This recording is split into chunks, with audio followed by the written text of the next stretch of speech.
Welcome to Tile Choices Podcast, the podcast where tile meets creativity and craftsmanship. Hosted by Bruno and Maria, we're diving into the world of tile, from the latest design trends and must-know installation tips to product insights and real-world experiences. Whether you're a DIYer, interior designer, or seasoned contractor, there's something here for everyone who loves transforming spaces one tile at a time. So grab your coffee, put on your headphones, and let's talk tile.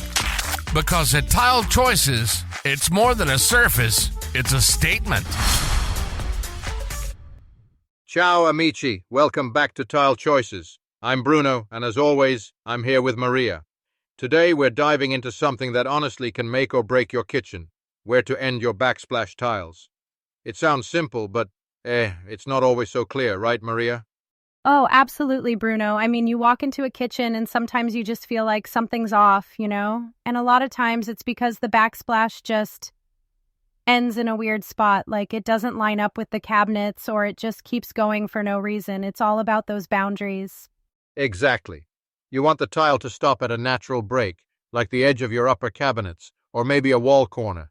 If you let it go too far, it gets messy, almost like you forgot to finish the job. Designer Carla Aston, she always says, match the tile to your upper cabinets or a clear wall. Otherwise, you get this visual clutter, eh? Yeah, and I had this client once, I still remember her face. She decided to end the backsplash like halfway between the cabinet and the window. She thought it would look artsy, but honestly, it just made the whole kitchen feel off balance. She called me back a month later, totally regretting it. We had to redo that section so it lined up with the cabinet edge. The flow was so much better after. That's the thing, Maria. You gotta pick a stopping point that feels intentional. Cabinet edges, wall corners, even a trim piece. These are your friends. If you're not sure, just step back and look at the space. Does it feel neat? Or does your eye get stuck on a random tile edge? And sometimes you gotta adjust for weird plumbing or funky wall shapes, but the goal is always the same. Keep it looking smooth and unified. Like we said in our Kit Kat tile episode, planning is everything. If you don't plan, you end up with awkward overlaps or gaps, and nobody wants that. Right. And if you're ever in doubt, just remember, less is more. Stop at a natural break and your kitchen will thank you. So once you've picked your stopping point, it's all about the layout. I always tell my clients, measure, mark, and then measure again. Use painter's tape or even a pencil line to see where the tile will end. Sometimes I'll lay out a few sample tiles just to get a feel for it. Templates help too, especially if you're working around outlets or windows. Ah, Maria, this reminds me of my papa back in Rome. He used to say, misura due volte, taglia una volta. Measure twice, cut once. Especially near those tricky corners, you know. If you rush, you end up with a crooked line or a tile that doesn't fit. And then, mamma mia, you gotta start over. Oh, I love that. And it's so true. I mean, you can use bullnose tiles or metal trims to finish the edges, but if your layout is off, no trim in the world is going to save it. And don't forget about integrating the backsplash with your countertop. The colors and textures should flow together. Like if you have a quartz countertop, maybe go for a matte tile for contrast or match the tones for a seamless look. And don't forget the outlets. I see so many kitchens where the tile guy just tiled right up to the outlet, and then the cover plate sits all wonky. You gotta plan for those.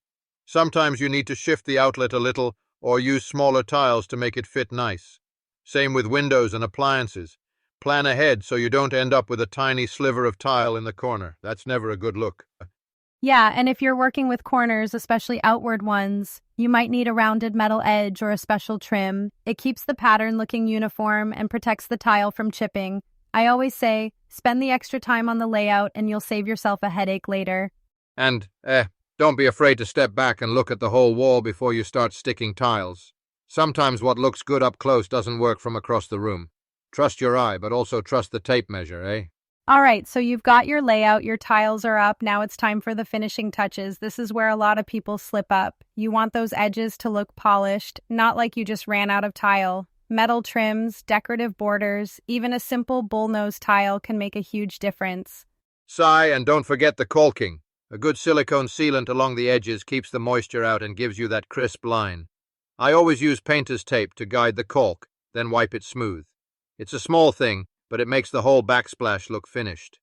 And let's talk about mistakes. One of the biggest is misaligned tiles. If your grout lines don't match up, it just looks sloppy. Or people rush the endpoints and you get these abrupt stops that break up the whole flow.